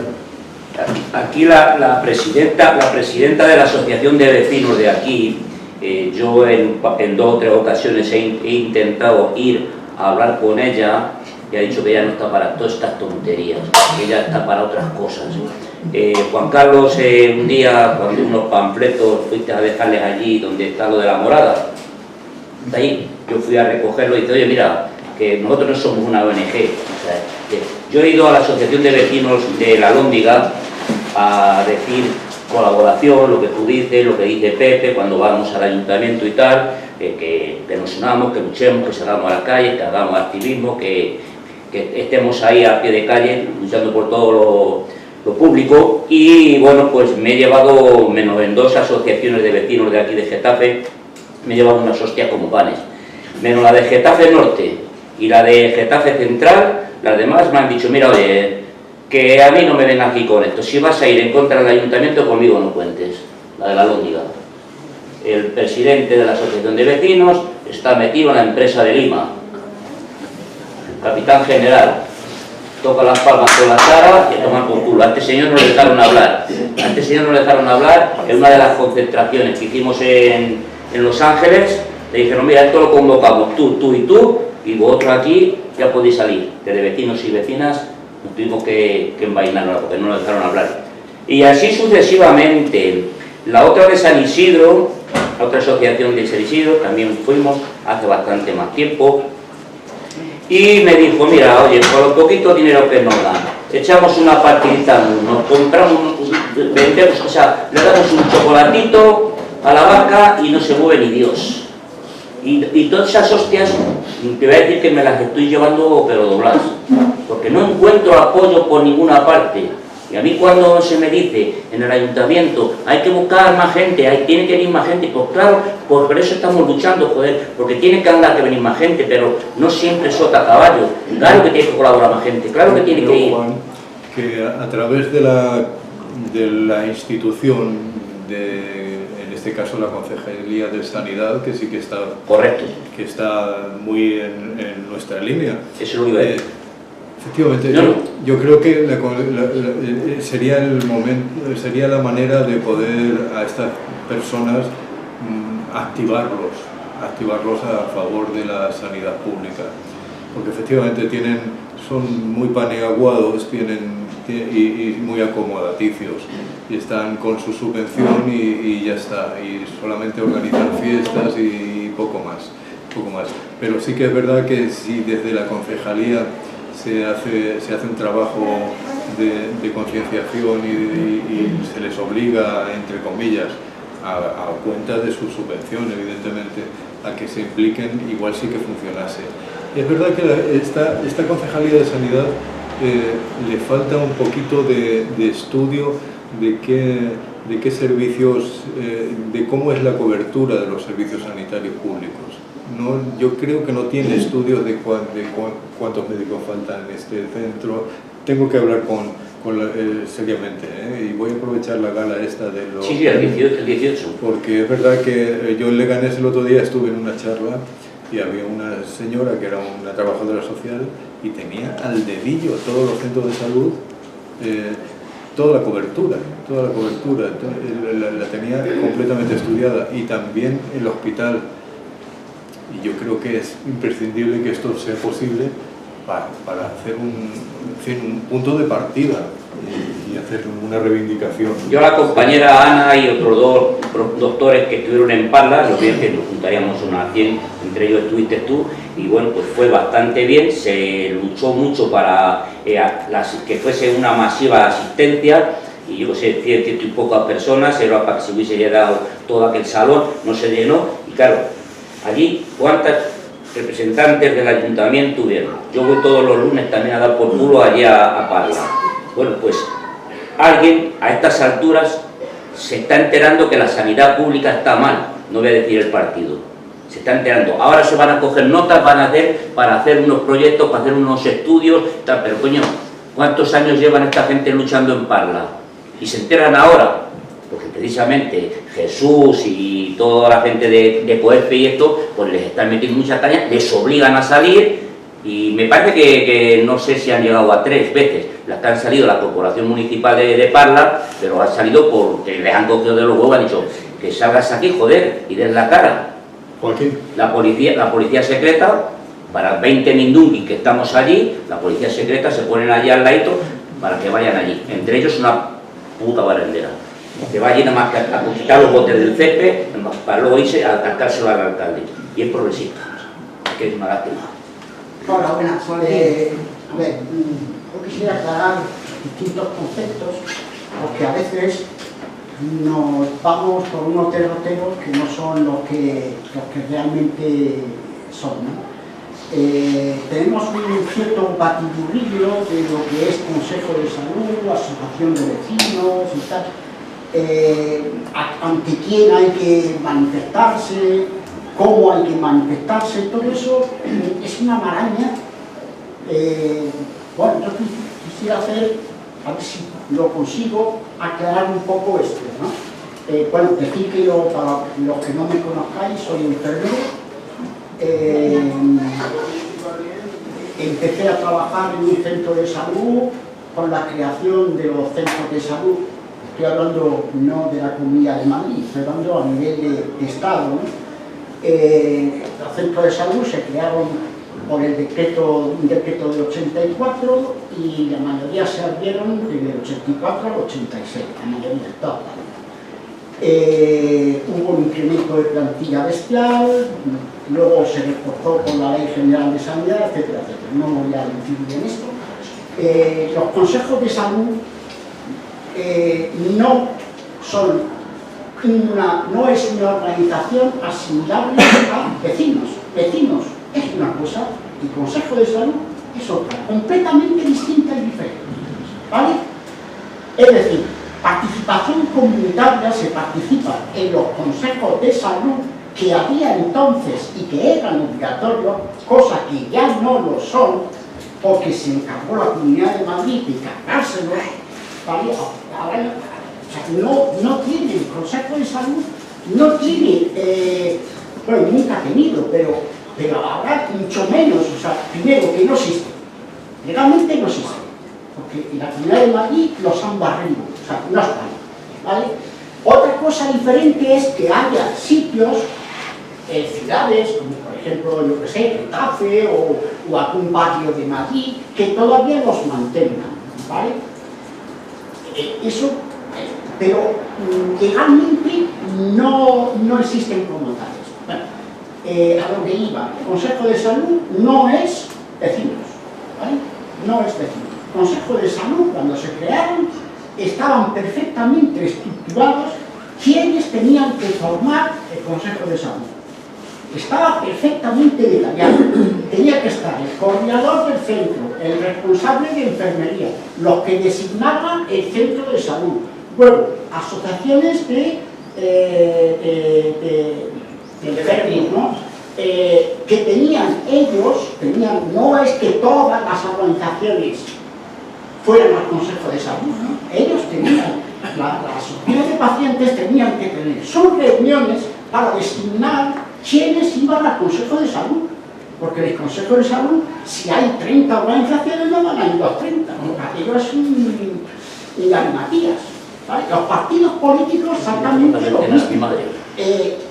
Es decir, que estaba completamente estructurado. Es decir, por ejemplo, en el centro de salud en que yo estaba, entonces era uno de Guadalajara, estaba perfectamente recogido que tenía que haber X número de empresarios. Iban los empresarios. Tenía que haber X número de representantes de medio ambiente, tenían que estar allí. Eso es otro tema, es Consejo de Salud Territorial. Estamos hablando del Consejo de Salud. Estoy hablando de Consejo de Salud de un centro de salud. Pues sería en Guadalajara. Es que, a ver, los consejos de salud no es Madrid capital. Quiero decir, Joaquín. ¿Vale? Pero en Madrid no funcionaban de esa manera. Pero vamos a ver, los consejos de salud, una cosa es que se hayan ido y desvirtuando, y otra cosa diferente es que se crearon con unas normas. Las normas eran iguales para todos los países. Muchas gracias. ¿Vale? Yo tengo que cenar. O sea, las normas eran para todo el mundo igual. No era una norma de Madrid o una norma... En cualquier caso, Joaquín, Entonces, centrémonos. Sí. Han desaparecido, se los han cargado, ya lo hemos dicho. Vale. No, pero quería hacer la distinción... No, pero ya se ha hablado de esto. Sí, pero quería hacer la distinción entre vecinos y la participación. Está claro, ¿Vale? Joaquín, sí, está Y claro. luego, aquí estamos, quería dejar este mensaje, aquí estamos gente que hemos venido a informarnos porque tenemos pues, una inquietud, queremos pues, que las cosas funcionen bien, etcétera, etcétera. Y queremos defender la sanidad, ¿no? Entonces, la sanidad pública. Y yo les quiero, siempre aprovecho cualquier foro para lanzar este mensaje, y algunos ya lo sabéis. Llevamos 30 años, 40 años defendiendo la sanidad pública. Y la verdad es que, excepto determinados momentos, pues no es que se haya conseguido mucho, últimamente desde 2012 a esta parte no he conseguido nada, al contrario, he sido perdiendo. Entonces, yo creo, y así lo debo diciendo siempre que tengo la oportunidad, obviamente, que hay que seguir defendiendo la sanidad pública, pero no es suficiente. No es suficiente. Yo soy de la opinión que además de defender hay que pasar a la ofensiva.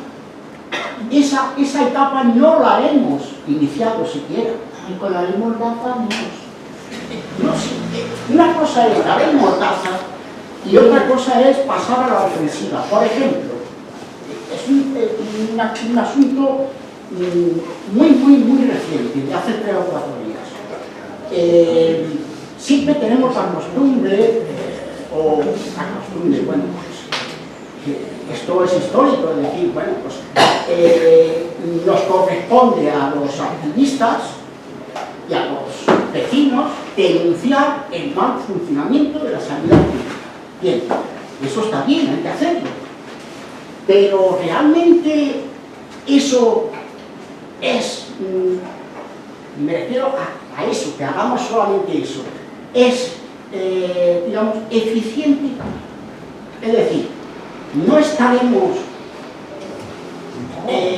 al intentar defender la sanidad pública, no le estamos echando tierra encima, por no decir algo que se llama, empieza por él, porque todo lo que decimos de la sanidad pública es verdad. Y cuanto más incidamos en que la sanidad pública va mal, más estamos beneficiando a la privada, porque el mensaje que estamos trasladando es negativo. Es negativo, es decir, esto funciona mal, por lo cual los de la privada dicen, no, es que aquello funciona mal. Perdona, compañero, que te interrumpa, te tengo que interrumpir necesariamente porque precisamente en este sitio, en este lugar y en este momento se ha venido a informar y no a desinformar como lo que tú dices. Creo que aquí no cabe lo que tú estás diciendo ahora mismo, porque esta gente lo que, o sea, es la doctora, la sanitaria, el sanitario han venido a informar, no a desprestigiar la sanidad pública, todo lo contrario. Es necesario que estemos informados para actuar. Entonces no entiendo por qué nos estás contando esto. Perdóname, lo siento, pero tengo que interrumpirte. No, porque creo que en este sitio no cabe lo que estás diciendo. Y no estoy desinformando, lo que estoy diciendo es que hay que cambiar de estrategia. Pues habrá que estar informados para cambiar de estrategia, seguramente, y distinguir lo que es la pública de la privada. Y una vez así, caminamos, nos organizamos y a por ello, para que no nos quiten lo que tenemos. De todas formas, la intervención... ¿Has entendido lo que...? Sí, claro que sí. Joaquín, te tengo que... Joaquín, sí, se te ha entendido muy bien. No, he entendido. No, pero es que te está... Joaquín, escúchame.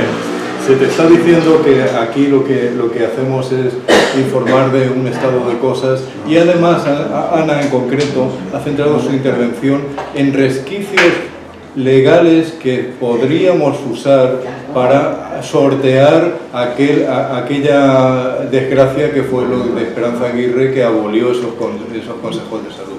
Hay resquicios para pasar a esa ofensiva que tú pretendes mediante una participación comunitaria que defendamos y que reivindiquemos dentro de cada uno de nuestros centros de salud. Y como los hay, habrá que estudiar. Y primero hay que estudiar cuáles condiciones tenemos para poder no solamente denunciar, sino pedir a los gerentes condiciones adecuadas. Pero Ana ha apuntado cosas sobre leyes que sí que se pueden usar. El debate yo creo que es interesante y siempre es interesante el debate. Y lo que dice Joaquín, bueno, ya lo he escuchado muchas veces y hay mucha gente que dice cambiemos un poco la táctica, ¿no? Porque es verdad que hablar se nos caen los techos, no sé qué, todo tan... Bueno, busquemos otra forma que no sea siempre reactiva, es decir, nos cierran los centros de urgencia extrahospitalaria, pues ahora, y se ha conseguido reabrirlos. No es cierto que no consigamos nada, es que me molesta mucho cuando el mensaje nuestro es no conseguimos nada. No es cierto. Las tardes en los centros de salud... Pero quiero terminar con una cosita. Vale, pero rapidito. Sí, rapidito. La noticia de hace 3 o 4 días a la que me refería antes, esa noticia teníamos que estar coreando en todas las manifestaciones y ponerlo en todos los escritos, si realmente queremos una buena sanidad pública. Pasar a la ofensiva no es solamente defender la pública, es atacar. ¿Qué noticia es? La noticia del hospital gallego que han cambiado. La noticia es, que no sé si habéis comentado ya, lo de los 8.000 pacientes. No, no lo hemos comentado y está muy bien que se comente, porque es verdad que el poder que tenemos es mucho. Entonces, en los primeros hospitales privados que se establecieron en España fueron fundamentalmente el Hospital de Beri, en Vigo, y los de Valencia, ¿vale? Bien, pues ha salido una noticia que 8.000 pacientes el año pasado han pedido pasar a la pública y no estar más en el hospital privado. Esa es la noticia que nos interesa.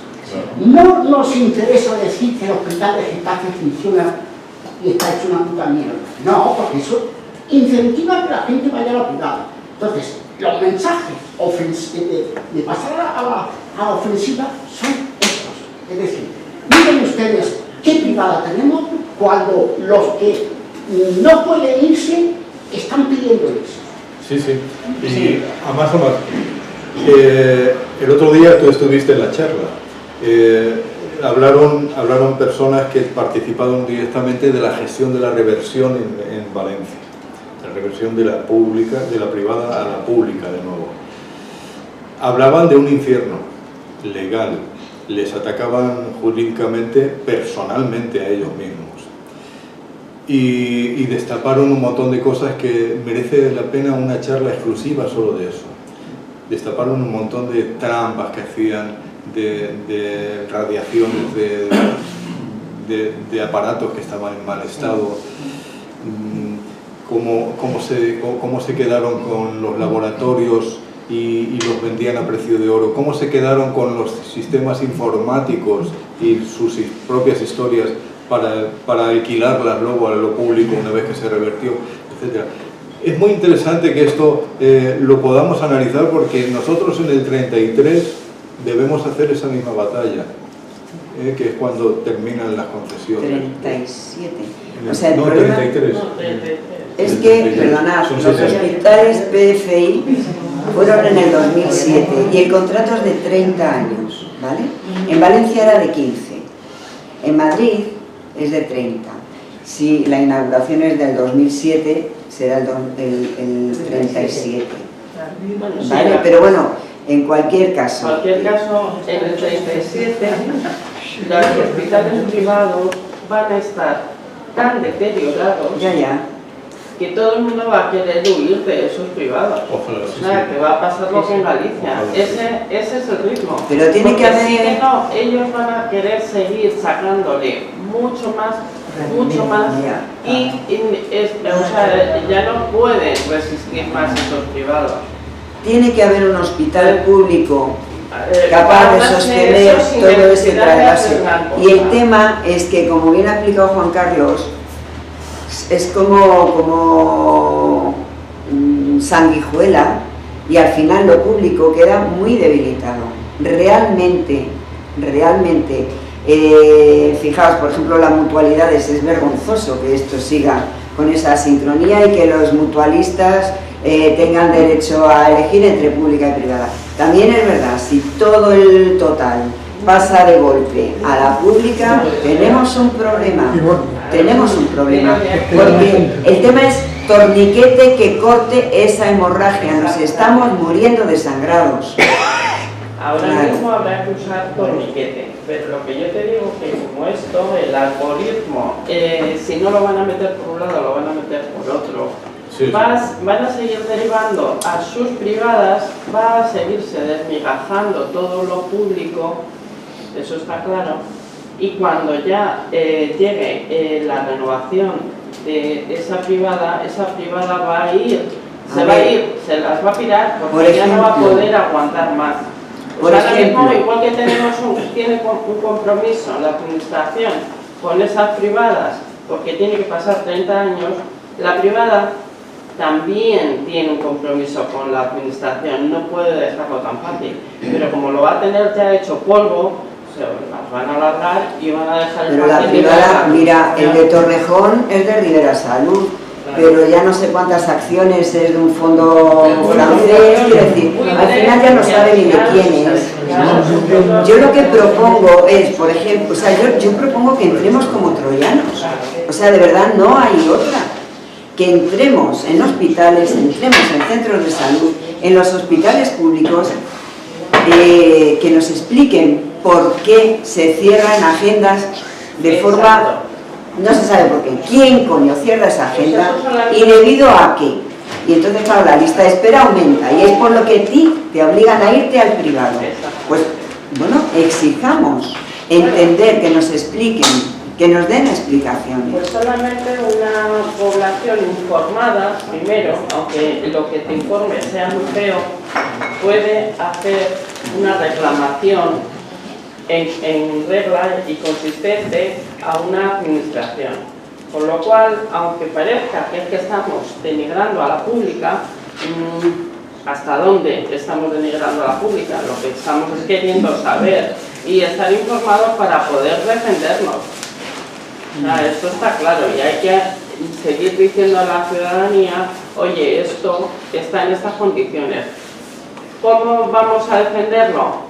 Exigiendo, ir reclamando, ir diciendo, no me das opción a irme a mi centro de referencia porque me estás diciendo que tengo una espera de 2 años o de 1 año, reclamación al canto, pero no de la forma que se está haciendo, por ejemplo, así, no. Vas al juzgado y dices, vamos a ver, tengo necesidad de tener una operación, no sé qué, y mi hospital me está dando esto. Pongo una denuncia en el juzgado. ¿Ya no va a ser otra cosa? Bueno, pues...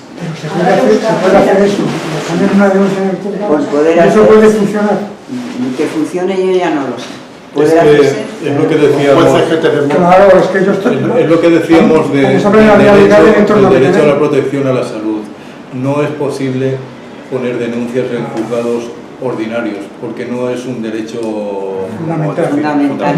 Pero, no es posible. Pero vamos a ver, si quieres una denegación de auxilio, de asistencia. Es una denegación de auxilio. Se puede denunciar en un juzgado, bueno, no lo hemos intentado. Lo que sea. Pues, si vamos a un centro de urgencias o vas a una atención médica, que es que ha pasado, vamos, a alguien cercano que tiene una cita en el 12 de octubre, porque le han dado esa cita con el tema de los algoritmos, pero le corresponde el Hospital Gómez Ulla. Cuando va a la consulta le dicen, oiga, es que usted no sé por qué viene aquí, porque a usted le corresponde el Gómez Ulla, porque ya vamos así, a quitarnos todo lo que podemos. Incluso cuando existe la libre elección y no es responsable la persona de que le den esa cita. Y le dicen, no, es que van a tardar mucho en atenderle, vaya usted a su hospital de referencia. Va al hospital de referencia, le atienden y ellos mismos le dicen, no, sabe usted que puede poner una demanda, ¿verdad? O sea, estamos en esa situación, pues efectivamente, pongámosla. Bueno, bien, no sé si hay alguna cosa más, como ya llevamos un par de horas de debate. Lo único, agradecer a Ana y a Juan Carlos, no solo que nos han dado la charla, sino que la han preparado bien, han traído sus presentaciones. También agradecer al movimiento vecinal que está luchando y continuamente haciendo movilizaciones. Mañana y aquí en Getafe, igual que suele haber cada 15 días, mañana nos coincide con una asamblea que tenemos del Ágora aquí, que la gente que quiera venir también puede hacerlo.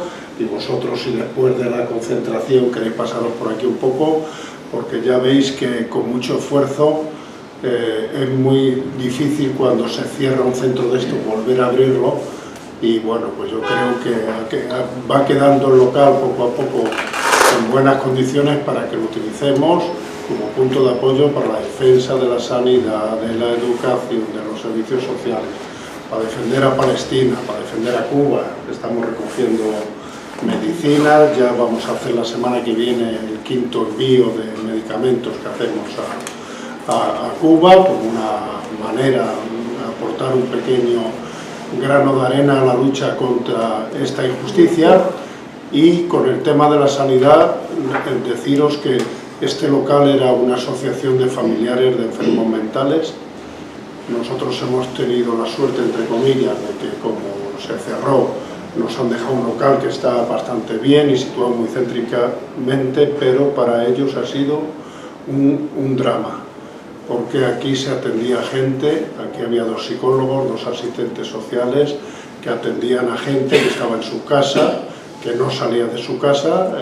Ya hablaremos del drama de las enfermedades mentales. Hoy le había dicho a una de las que fue, una médica que fue una de las directoras de la asociación esta de familiares de enfermos mentales, que viniese, y bueno, no lo aseguró porque tenía otras tareas, pero una de las ideas que tenemos es tratar el tema de las enfermedades mentales en una próxima charla, porque además cada vez aumentan más las consultas por este tipo de enfermedades y cada vez hay menos ayudas, se privatiza como todo, luego no se le dan los medios y bueno, pues estamos ahí en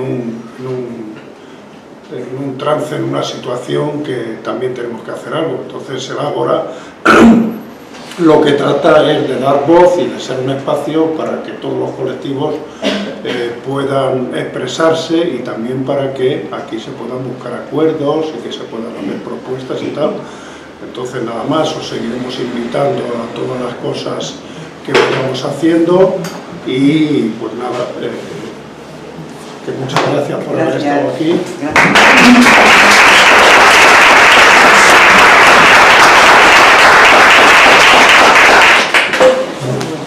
Tenemos con la silla.